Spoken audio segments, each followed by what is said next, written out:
Hi Pisces, this is Tisch Aitken, and this is your monthly report for the month of May 2022. And there is so much going on.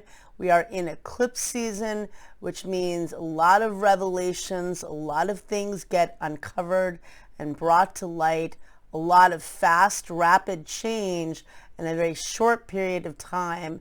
And it can bring a heightened sense of anxiety and just overall frenetic, chaotic energy. But it can also eclipse people in and out of our lives, as well as fated circumstances and situations. It can raise our consciousness. That is the intention of eclipses, and to wake us up. And it may be the new age of Aquarius, but I have to say it feels like the age of Pisces. There are 5 points sailing and transiting in your sign as we begin the month. Juno, which is the asteroid of partnering. Mars, the planet of action and passion. Neptune, which is the ruler of your sign by modern astrology, the planet of dreams and imagination and spirituality. Jupiter, which is the ancient ruler of your sign, the planet of good fortune, vision, and higher learning and expansion. And Venus, which is exalted in your sign and at the final degree as we begin the month, emphasizing that there is so much potential for you to expand through your dreams and your imagination. Jupiter has been transiting in your sign since December 28th. It's going to leave on May 10th and enter the Cardinal Fire sign of Aries until October 28th. It'll re-enter the final degrees of Pisces until December 20th and return to the sign of Aries. So you're not done with it yet. And this is an opportunity to manifest, magnetize what your dreams are through your imagination, through healing and feeling the emotions, because they are very, very potent. A lot of sensitive water in the sky, but also preparing you for when Saturn, the planet of karma and responsibility, enters your sign on March 7th of 2023, because that's when you have to be accountable.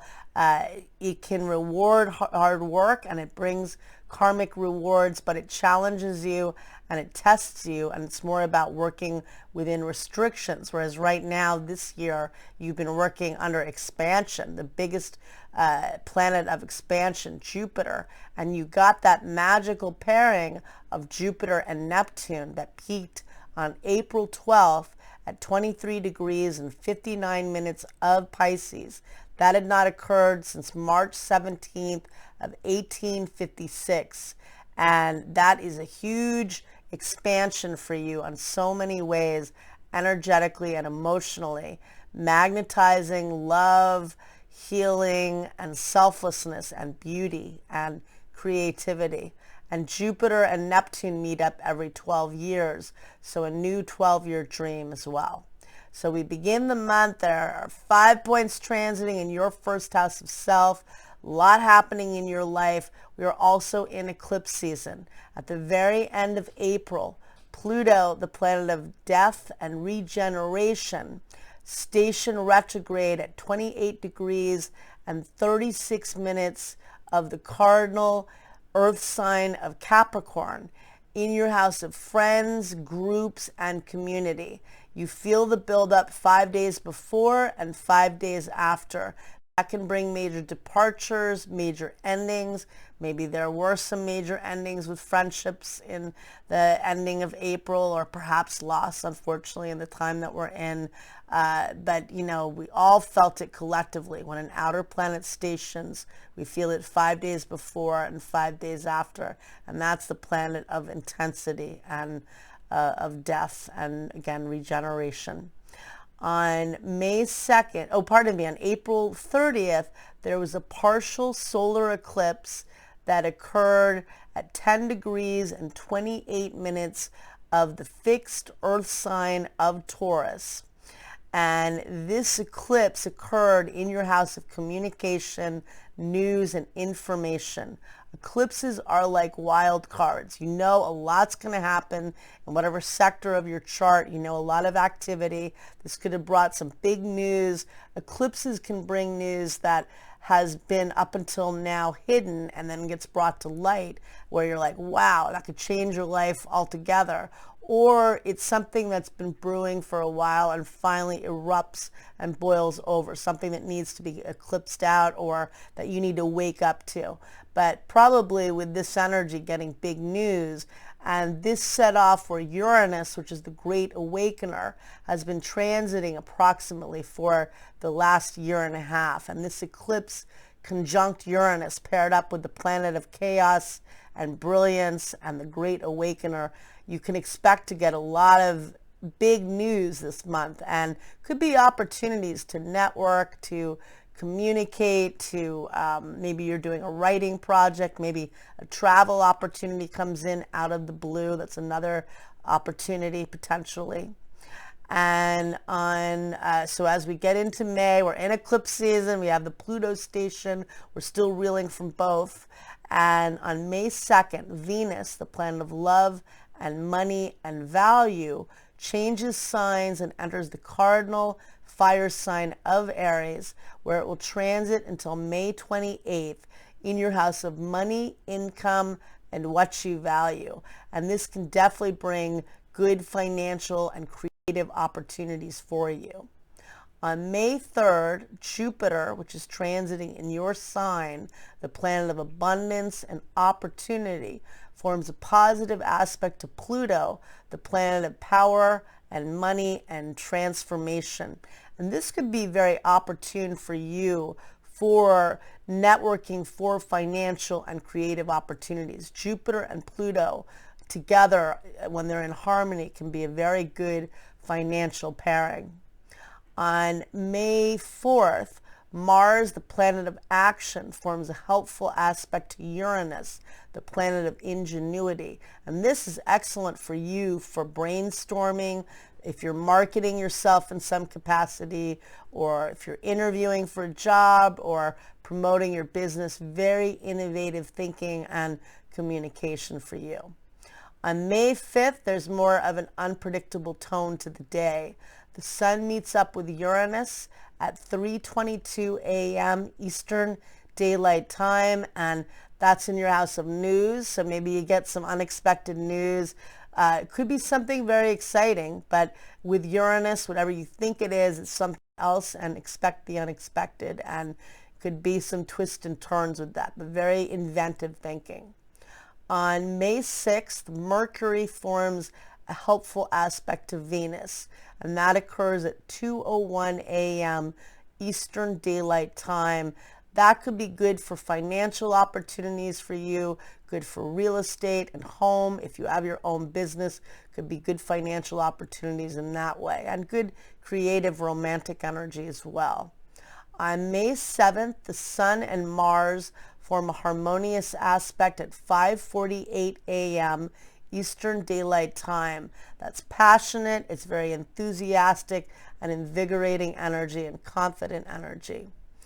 On May 10th, Mercury retrogrades at 7:47 a.m. Eastern Daylight Time at 4 degrees and 50 minutes of the mutable air sign of Gemini. And it's going to retrograde in two signs. So initially, it's retrograding in the sign which it rules, Gemini. Lots of communication, a lot of reassessment and reevaluation and reconsidering in your house of home and family and real estate. Maybe there are projects you've neglected with home that you need to get to, renovations. Maybe you're dealing with real estate in some way. Maybe you want to sell your place and you haven't dealt with it. Maybe you want to move, or maybe you just need to fix up your place and decorate and get it, in order. And then Mercury will re-enter Taurus on May 22nd, re-entering your house of communication. It stations direct on June 3rd at 25 degrees of Taurus, and then it will re-enter Gemini on June 14th, re-entering your house of home, family, and foundation. So when it re-enters your house of thinking and learning and networking. It's reconsidering how you can get involved more in your local community. How can you market yourself more if you are in your own business? If you're looking for a job, how can you be more effective?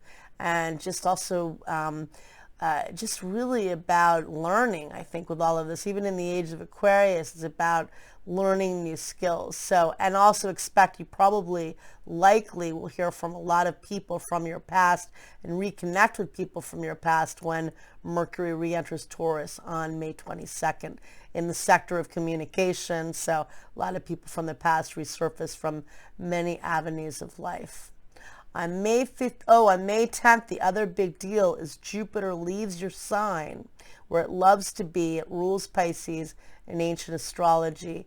It enters the Cardinal Fire sign of Aries at 7:22 p.m. Eastern Daylight Time, where it will transit until October 28th in your house of income and money and possessions and what you value. You've been expanding in many different ways, and Jupiter has been both protecting you and opening doors. And that Jupiter-Neptune conjunction, again, more than 165-year cycle, that's huge, expanding you whatever you want to magnetize. Now this expands your resources, your possessions, your creativity. You can bring it to another level. It's in Cardinal Fire. It's about expanding through being courageous and taking action and making things happen. And it's going to be in your house of money October 28th. Then Jupiter will re-enter the final degrees of Pisces. It'll get to 28 degrees of Pisces from October 28th until December 20th when it returns to the sign of Aries. So this is a good financial cycle for you. On May 15th, that's a big day, we have a total lunar eclipse in the sign of Scorpio. So the solar eclipse I referenced earlier that occurred on April 30th, that was not a total eclipse. The sun, moon, and the earth were not perfectly aligned. The moon covered part of the sun's disk, and it's definitely like a new moon on steroids, bringing a lot of energy and activity, generally new beginnings with new moons. But in my study of eclipses, I have seen major endings on new moon eclipses and major beginnings on lunar or full moon eclipses. And that's because really to have a new beginning, you're ending something, and to have an ending, you're also beginning a new chapter. And you just see so much flux and so much change. But with the total lunar eclipse, the sun, moon, and the earth are perfectly aligned. The earth comes between the sun and the moon, completely blocks off the moon, and brings things to light. Again, eclipses are meant for us to see things in a way so we can process them, or that we need to get realization. And it's going to be a total lunar eclipse in Scorpio, which is in its fall position. Very heavy, heavy emotions, a lot of pain that has not been dealt with. It's a south node eclipse, purging that which is keeping you from your dreams. For you, all of this Pisces energy, focusing on your dreams in a difficult time, and likely you feel a lot of emotions and a lot of inspiration with all these planets transiting in Pisces. But this is an intense eclipse. And in Scorpio, it's falling in your house of belief systems and travel and manifesting and publicity and higher learning. So it's not an intense house per se. Scorpio is a compatible sign. Maybe you're thinking of doing some travel and it's igniting that area of your life. Maybe you've been studying these subjects and you're trying to reframe your belief systems because it's been a difficult time trying to tap into hope. But it is a heavy eclipse no matter what house it falls in. So on the day of the eclipse at 8:13 a.m. Eastern Daylight Time, Venus meets up with Chiron, the wounded healer, in your house of resources and money, healing energy around your finances and bringing some love and light to that area. The sun squares Saturn, the planet of restrictions, at 2:49 p.m. Eastern Daylight Time. That can feel blocks and that can feel, challenging. And then the sun makes a very good aspect to Neptune, the planet of dreams, which is transiting in your sign at 3:15 p.m. Eastern Daylight Time, providing creative solutions and helping us to connect with dreams while we're feeling blocked. And then the total lunar eclipse occurs at 9:14 p.m. Pacific Daylight Time, and on May 16th at 12:14 a.m. Eastern Daylight Time at 25 degrees and 18 minutes of the fixed water sign of Scorpio, releasing negative belief patterns in your life that are keeping you from magnetizing the dream. That's a good way of looking at it. Pardon me. And then on May 18th, Mars and Neptune meet up in your sign at 2:33 p.m. Eastern Daylight Time. That's a day you might want to get more rest. It's a good day for spiritual practice, but kind of just doing your own thing and relaxing, and maybe you're doing something creative, but just, feel drained. On May 19th, more of an energizing day, the sun makes a very positive angle to Pluto, the planet of empowerment, and that occurs at 8:11 a.m. Eastern Daylight Time. Good for you for networking with friends and with groups and feeling empowered.